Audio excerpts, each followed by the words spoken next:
on Elm Street. Everyone knew the Petersons, the elderly couple whose house always seemed a little dimmer, a little quieter. What they didn't know was the secret routine of a seemingly ordinary teenager, Rom Alan Mitchell, a routine that held a profound act of kindness nobody saw coming. Rom Alan Mitchell was a familiar sight. Headphones on, skateboard under his arm, a 15-year-old navigating high school. He blended in, almost perfectly, but there was a quiet intensity about him, a subtle difference from the usual teenage preoccupations that most overlooked. He had a way of noticing details others missed. Every morning, before the school bus rumbled down the street, Rom would cross Elm Street and disappear onto the porch of the house directly opposite his own. He wouldn't stay long, just a few minutes, but he did it every single day, rain or shine.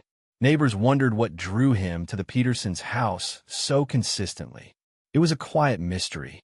The house belonged to Mr. and Mrs. Peterson, a couple who were as much a part of the street as the old oak tree.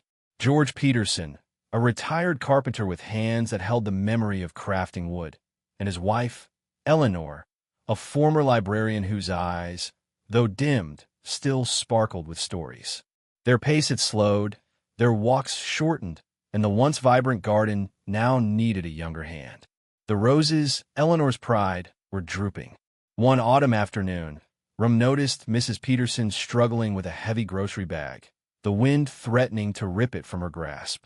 He crossed the street, skateboard forgotten, and took the bag. "Let me help you with that, Mrs. Peterson," he said quietly. It wasn't a grand gesture, but it was genuine. It started with groceries, but became more. He'd rake leaves, his movements efficient. He'd fetch the mail, saving Mr. Peterson a painful trip down icy steps.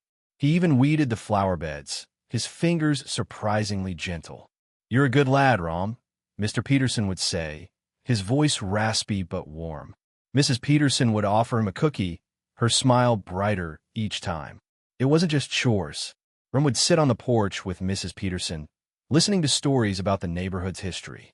She'd tell him about the families who had lived there, the joys and sorrows. He'd ask Mr. Peterson about carpentry, his eyes widening at the details of a hand-carved birdhouse. He wasn't just helping, he was connecting, genuinely interested in their lives. One evening, Mrs. Peterson tripped on a rug, her cry of pain echoing. Rom, bringing their newspaper, was there in seconds. He helped her up, his face etched with concern, and stayed until Mr. Peterson could assess the situation. It was just a sprain, but it highlighted their fragility, and Rom's presence became even more invaluable. Sarah, their daughter, lived states away, her life a whirlwind of career and family. She worried about her parents, her calls filled with questions. "Are you eating well? Taking your medication?" Gradually, she heard a new name, Rom. "Rom brought us groceries," her mother would say. "Rom fixed that leaky faucet," her father would add. Sarah was curious, then grateful. When Sarah visited, she saw it for herself. She watched, unseen, as Rom helped her father prune roses, his patience evident. She saw the easy smiles, the comfortable silence that spoke of a deeper connection. It was more than help. It was friendship. Gratitude brought tears to her eyes. He wasn't a handyman. He was a teenager who had chosen to help her aging parents. Later, Sarah found him on the porch steps. "Rom," she said, her voice thick with emotion, "I can't thank you enough. It means the world to me." He looked up, surprised. "It's nothing," he said quietly. "They're good people.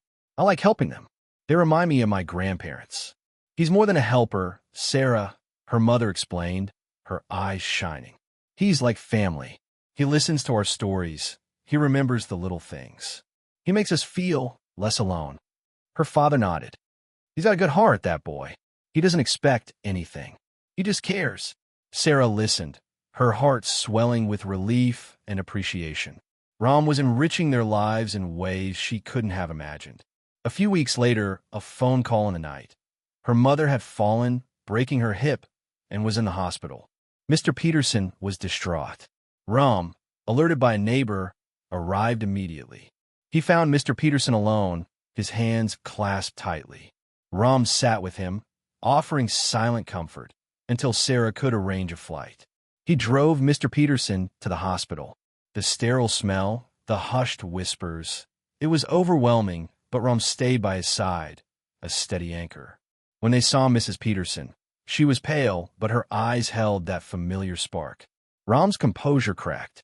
Tears welled up, and he took her hand gently. He didn't say anything, just held her hand, tears streaming down his face. He hugged her, a tight embrace that spoke volumes. Sarah, in the doorway, witnessed the scene, her own tears flowing. She saw not just a kind teenager, but a young man with extraordinary empathy and love. Driving back, Sarah thought about Rom, the gift he had given her parents and herself.